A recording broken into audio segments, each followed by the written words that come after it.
Assalamualaikum semua para aset Reddington. Bagaimana kabar kalian semua hari ini? Semoga kalian selalu baik-baik saja. Kali ini kita sudah masuki season 2 episode 11. Seperti biasa, sebelum saya memulai ceritanya, silahkan like video ini terlebih dahulu dan absen di kolom komentar. Dan untuk cerita sebelumnya, kita akan mundur sedikit di episode Tom masih ditahan oleh Agent Kin di atas kapal, di mana saat itu seorang penjaga galangan atau dermaga yaitu Johnny menemukan Tom terantai di kapal itu. Dan agar Agent Kin tak mendapatkan masalah karena itu, Tom membunuh Johnny meskipun Agent Kin tak ingin itu sampai terjadi. Dan di akhir episode itu, pria yang disuruh Agent Kin mengawasi kapal yaitu Ronaldo atau Samuel Aleko diperintahkan Reddington untuk membuang mayat itu dengan dibantu Mr. Kaplan. Sementara untuk cerita minggu lalu, Rexton memaksa Agent Kin untuk mengingat masa lalunya agar bisa menemukan Fulcrum. Tapi saat itu hanya potongan kecil yang didapatkan Agent Kin. Namun saat Reddington menyuruh Dr. Selma untuk terus melanjutkan prosesnya, Agent Kin mengingat masa lalunya di mana Agent Kin melihat kejadian ayahnya tertembak, dan saat rumahnya terbakar, seseorang mengeluarkannya dari lemari yang belum bisa kita memastikannya siapa orang itu. Namun saat Agent Kin tersadar, dia mengungkapkan bahwa Reddington ada di sana bersama anggotanya, yang akhirnya membuat Agent Kin sangat kesal kepada Reddington karena Agent Kin berpendapat bahwa Reddington selama ini mendekatinya hanya untuk menemukan Fulcrum. Dan scene akhir di episode minggu lalu, Agent Kin sangat terkejut setelah menemukan sesuatu di dalam boneka masa kecilnya yang membuat Agent Kin maupun kita berpikir bahwa ini adalah Fulcrum. Namun bagaimanakah kisah selanjutnya? Kita saksikan saja di video kali ini. Dan untuk itu, tetap perhatikan videonya dan fokus dengarkan suara saya.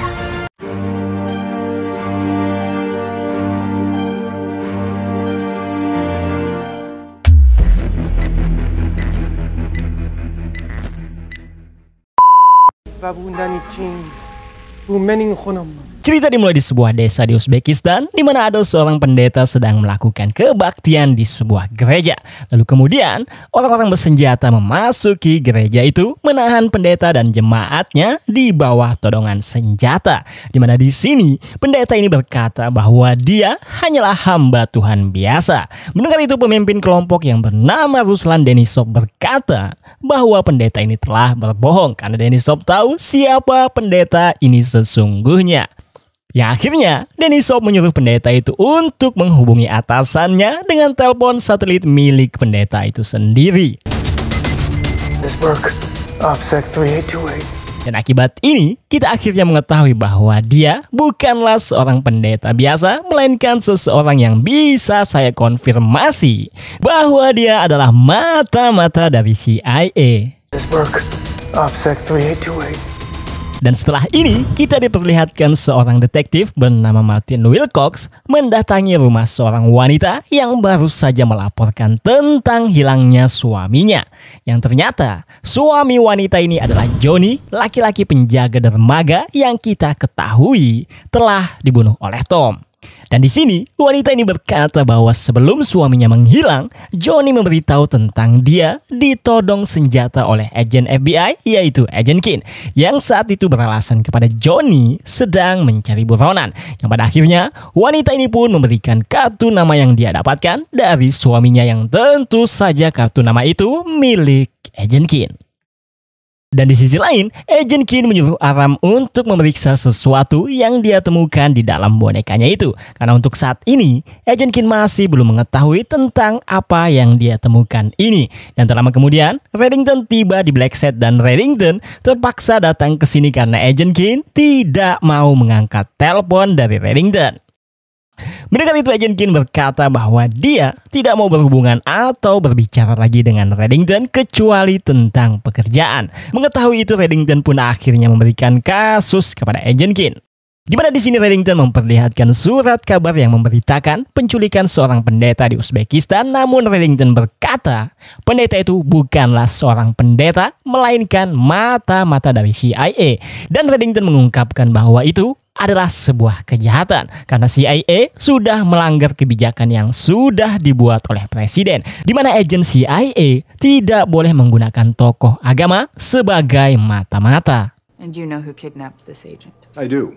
Kemudian di sini Reddington juga mengungkapkan tentang sosok penculiknya kepada Agent Keen, yaitu Ruslan Denisov, di mana ternyata Ruslan ini pernah menjadi rekan Reddington, dan Reddington mengungkapkan Ruslan adalah sosok yang memimpin kelompok kecil separatis yang dikenal sebagai SRU atau Republik Tertinggi yang Bebas, Adil, dan Independen di Uzbekistan.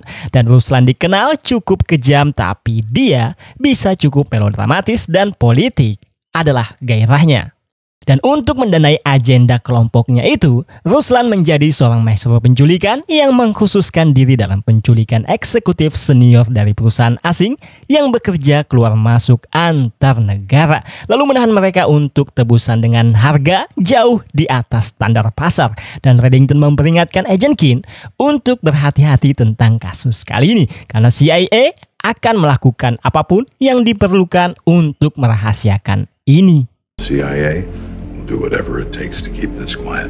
Sementara di sisi Ruslan Denisov, kita melihat dia sedang memasukkan pendeta atau mata-mata CIA yang dia culik di scene awal tadi ke dalam sebuah kandang. Dan kemudian di sini Ruslan membunuh salah satu tawanannya karena perusahaan tawanan ini tidak bersedia membayar uang tebusan.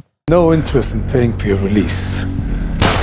Kembali ke Blackside, Agent Keen dan kawan-kawan pun menelusuri rekam jejak kejahatan yang pernah dilakukan oleh Ruslan Denisov, yang dimana sebelumnya Ruslan hanya menculik eksekutif senior dari sebuah perusahaan seperti yang dibilang Reddington tadi, yang akhirnya membuat mereka berspekulasi bahwa ada sesuatu yang besar terjadi di Uzbekistan yang membuat Ruslan terpaksa menculik mata-mata CIA. Something big is going on in that area. Dan akibat kasus ini, Cooper dan Raven menemui perwakilan dari CIA, yaitu Hayward. Dan di sini, Hayward awalnya tidak mau mengaku bahwa pendeta yang diculik adalah agen CIA, karena Hayward tahu menggunakan tokoh agama sebagai mata-mata adalah pelanggaran yang cukup serius. Namun setelah Raven berkata bahwa Hayward tidak akan dilibatkan tentang kasusnya, Hayward pun akhirnya mengaku bahwa pendeta itu adalah agen CIA, yang akhirnya Cooper pun menyuruh Agent Keen dan Donald untuk terbang ke Uzbekistan. Dan saat mereka tiba di Uzbekistan, Donald dan Agent Keen disambut oleh Komandan Kusan, pihak militer yang menangani kasus penculikan yang dilakukan Ruslan Denisov. Dan di sini, Komandan Kusan berkata kepada Agent Keen dan Donald bahwa FBI di sini hanya untuk mengawasi saja. FBI tidak boleh ikut campur atau negosiasi dengan pihak Denisov. Dan Kusan juga meminta Keen dan Donald untuk menyerahkan senjatanya. Namun jika Donald dan Keen menolak tentang apa yang dikatakan Kusan, Komandan Kusan mempersilahkan Donald dan Agent Keen untuk kembali pulang ke Amerika. Yang pada akhirnya Keen dan Donald pun setuju dengan persyaratan Komandan Kusan itu, dan setelah itu Kusan menyuruh anak buahnya untuk mengantarkan Keen dan Donald ke hotel tempat dia akan menginap.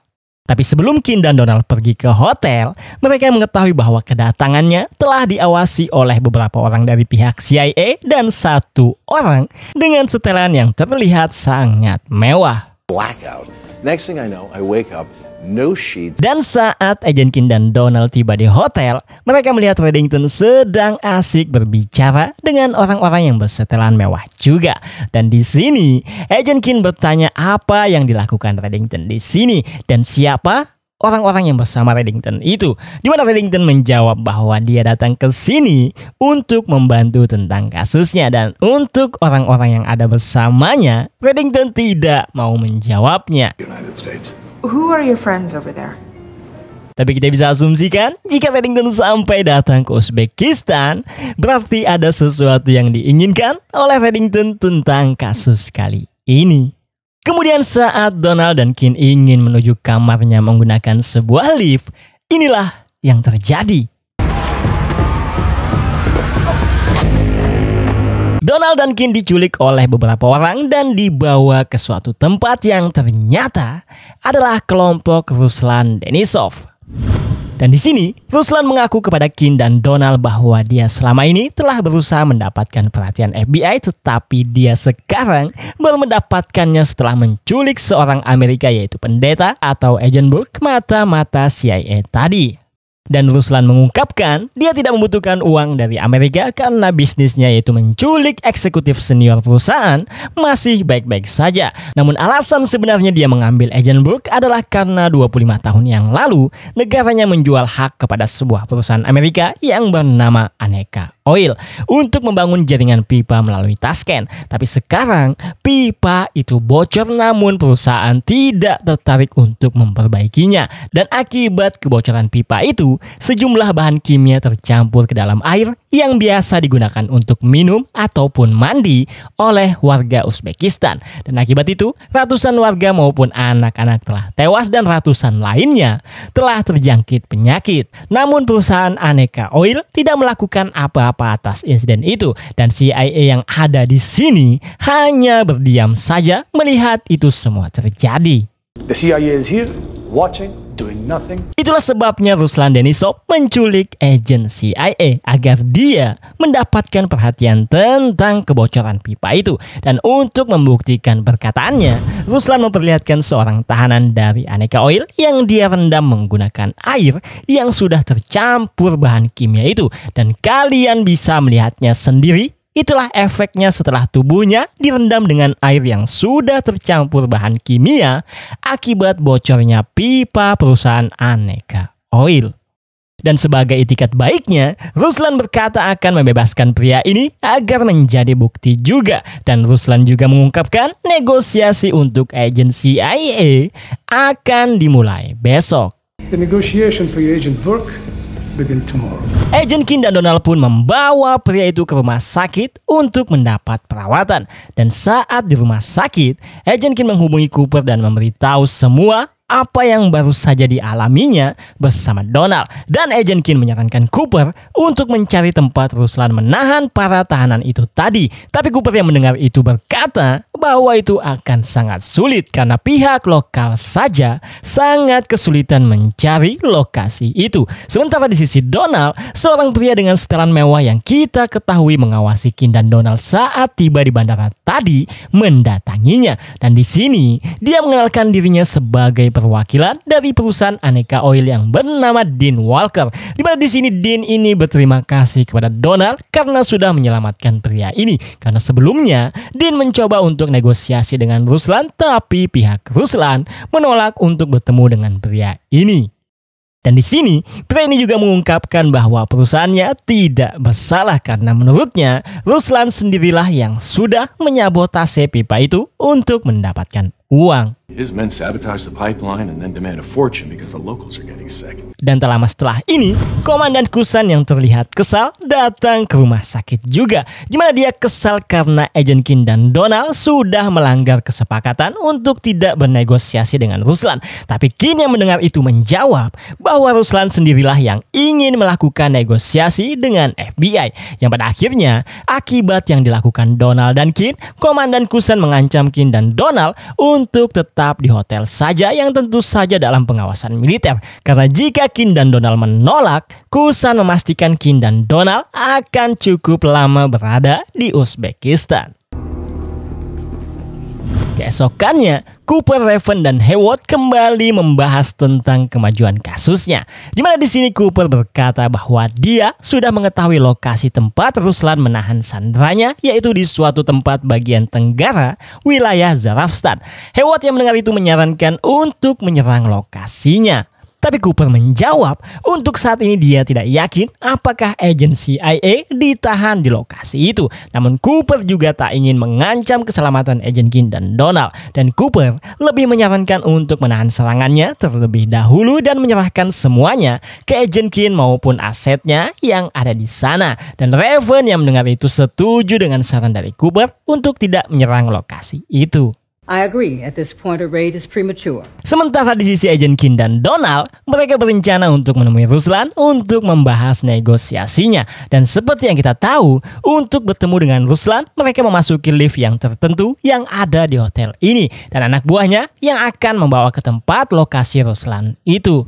Dan saat mereka tiba di lokasinya, Ruslan berkata bahwa kali ini untuk negosiasinya Ruslan membawa seorang yang profesional yang akan mewakilkan Ruslan secara pribadi tentang negosiasinya.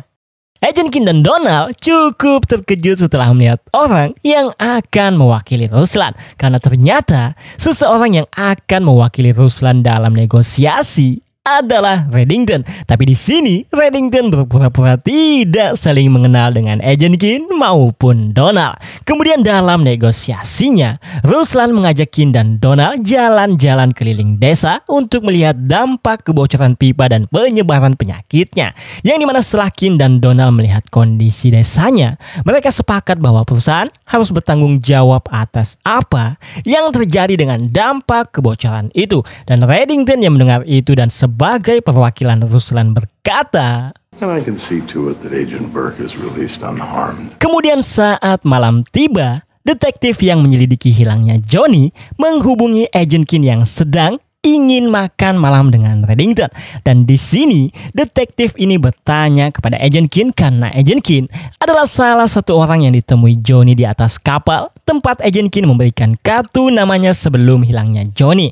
Dan Agent Kim yang mendengar itu terlihat cukup terkejut karena ada detektif yang sedang menyelidiki hilangnya Johnny, yang tentu saja Agent Kim tahu bahwa Johnny telah tewas dibunuh oleh Tom. Tapi di sini Agent Kim mengungkapkan alibinya bahwa dia saat itu sedang menyelidiki kasus rahasia yang tidak bisa dia beritahu kepada siapapun. Dan untuk hilangnya Johnny, Agent Kim berkata bahwa dia tidak bisa membantu apapun. I hope you find him, Detective. Good luck. Kemudian saat Agent Kim dan Reddington menikmati makan malam di hotel ini, di sisi lain ternyata Hayward telah memberikan lokasi Ruslan kepada Kusan dan anak buahnya agar Kusan dan pasukannya yang menyerang lokasi itu, sehingga menjadikannya masalah lokal dan bukan operasi CIA. Dan kemudian Hayward juga memerintahkan anak buahnya agar terlihat di depan umum sehingga mereka tidak terkait dengan penyerangan yang akan dilakukan Komandan Kusan. Yang pada akhirnya Komandan Kusan dan pasukannya pun menyerang lokasi itu dan mereka berhasil melumpuhkan beberapa anak buah Ruslan. Tapi Ruslan berhasil selamat, sementara Komandan Kusan juga tidak mendapatkan agen CIA yang ditahan oleh Ruslan di tempat ini, karena ternyata Ruslan sudah memindahkan agen CIA itu di suatu tempat. There is no sign of the hostages, including the American. Namun akibat penyerangan ini, Reddington sangat kesal kepada Cooper karena Reddington sudah memperingatkan untuk tidak mempercayai pihak CIA. Dan sekarang Reddington yang kesal berkata mungkin sekarang akan sangat sulit meyakinkan Ruslan agar tetap mau negosiasi, karena akibat penyerangan itu anak buah Ruslan banyak yang telah tewas. Namun Reddington akan mencoba mendatangi Ruslan dan Cooper yang mendengar itu akan mencoba berbicara dengan Hayward karena Cooper tahu Hayward lah yang sudah membocorkan lokasi itu. The negotiations are over. Sebelum kita melihat Reddington yang mendatangi Ruslan, Agent Kim mengaku kepada Donald bahwa dia mendapatkan masalah karena seorang detektif sedang melakukan penyelidikan orang hilang yang dimana orang itu telah dibunuh oleh Tom saat Kim menyandera Tom di atas kapal. Dan Kim mengaku dia sudah berusaha menghentikannya tapi dia tidak bisa. Mendengar itu Donald bertanya apakah ada saksi di saat itu terjadi, yang dimana Kim menjawab bahwa ada seorang yang menjadi saksinya yang kita ketahui adalah Ronaldo atau yang mempunyai nama asli Samuel Aleko. Dan ternyata Aleko sekarang sedang diinterogasi oleh detektif Martin, yang dimana di sini detektif Martin menemukan bukti bahwa Aleko ada di atas kapal itu juga saat hari hilangnya Johnny itu. Dan Aleko yang terlihat panik akhirnya membuat kesepakatan dengan detektif Martin, di mana dalam kesepakatannya itu Aleko akan memberikan lokasi mayat Johnny, tapi Aleko meminta untuk tidak dipenjarakan. Namun sebelum kita melihat Aleko memberikan lokasi mayat Johnny, kita kembali ke Uzbekistan di mana Reddington menemui Ruslan yang sangat kesal karena beberapa anak buahnya telah tewas akibat penyerangan yang dilakukan oleh Komandan Kusan. Dan di sini, Ruslan yang kesal membunuh salah satu anak buah Kusan yang ditemukannya masih hidup. Dan Ruslan berencana akan membunuh agen CIA itu juga. Tapi di sini, Reddington mencoba menasihati Ruslan agar tidak melakukan itu. Karena akibat itu, Ruslan akan mendapatkan musuh yang cukup serius, yaitu Amerika, karena telah membunuh salah satu agen CIA.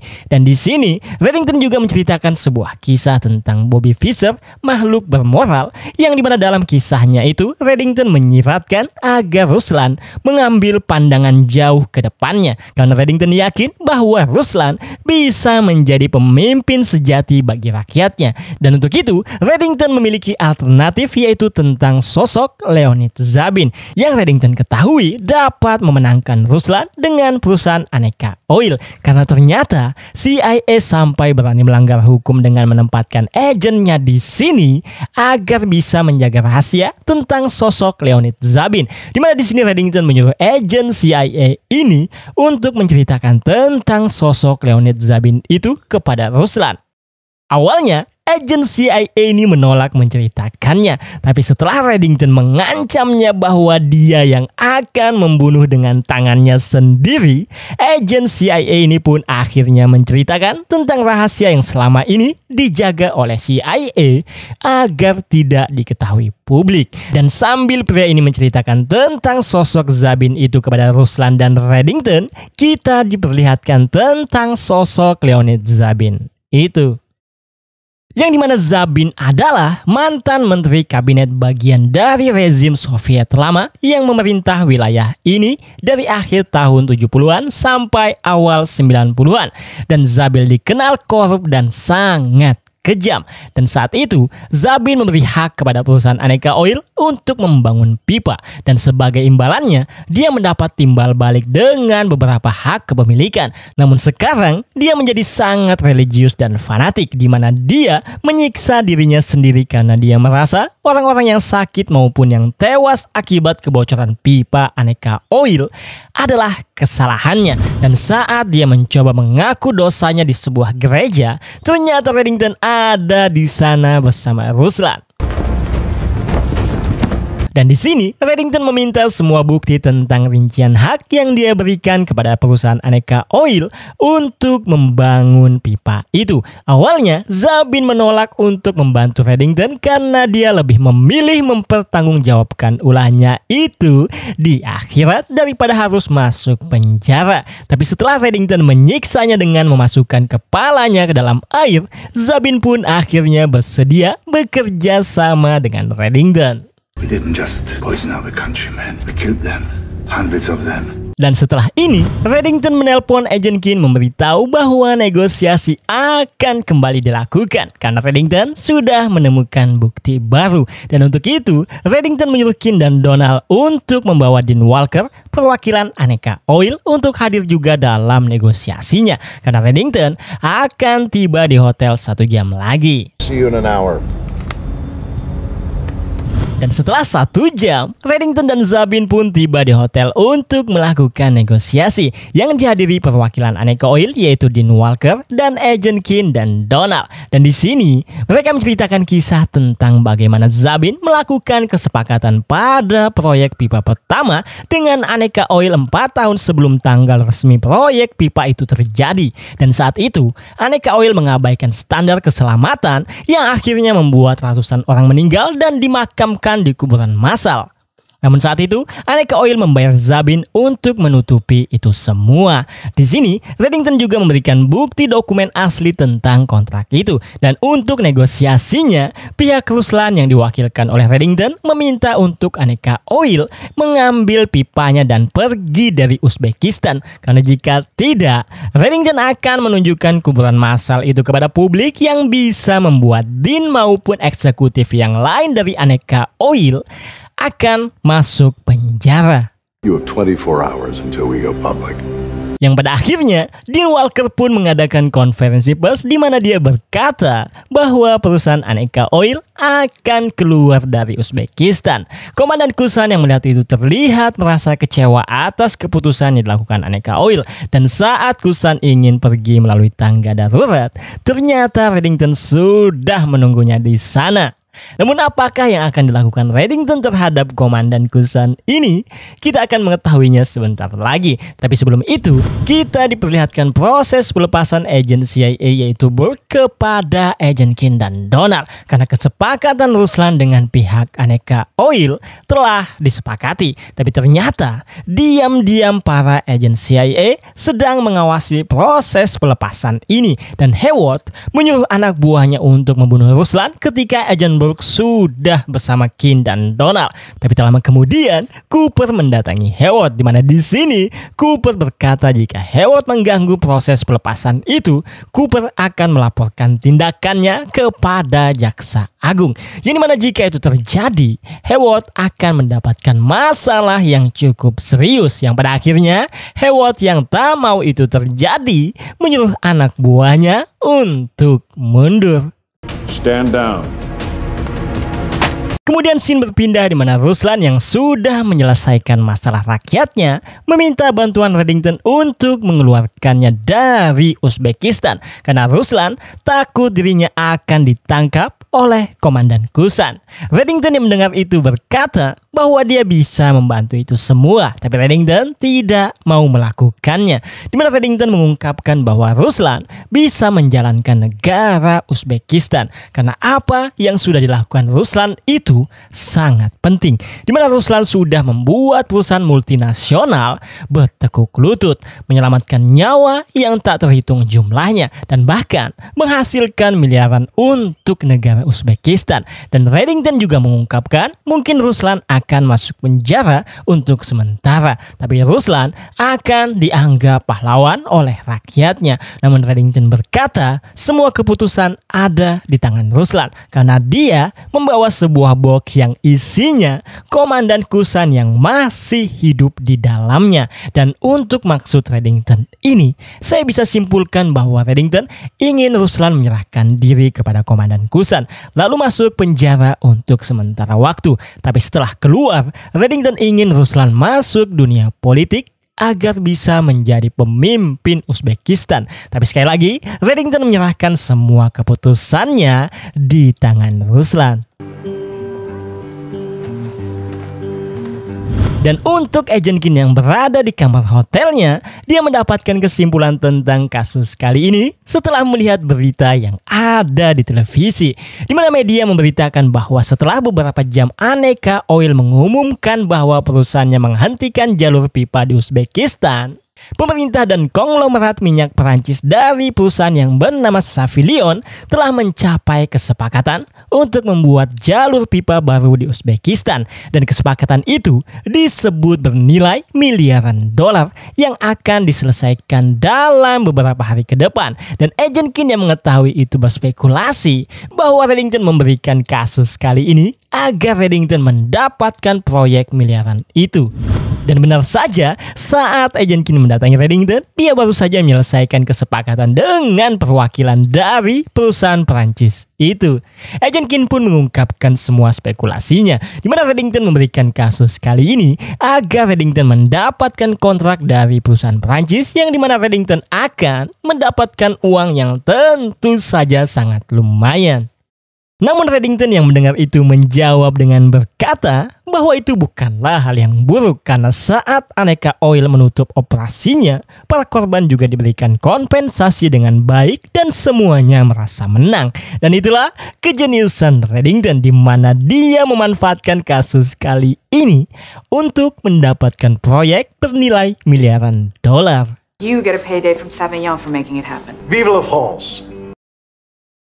Kemudian saat agen Kin di Blackside, Ara memberitahu bahwa dia sudah memeriksa sesuatu yang Kin temukan dalam boneka merekanya, di mana Aram memberitahu bahwa sesuatu ini adalah semacam teknologi beta alat perekaman yang hanya ada di tahun 1980-an hingga tahun 1990-an. Tetapi bagaimana cara kerja atau fungsinya, Aram berkata bahwa dia tidak memiliki ide sama sekali. Dan sebelum Aram pergi, dia menyarankan Kin untuk bertanya kepada Reddington perihal itu. Tapi Kin yang mendengar itu menjawab bahwa dia tidak akan menanyakannya dan meminta Aram untuk tidak memberitahu Reddington tentang sesuatu ini. Promise me you will not talk to Reddington about this. Mum's the word.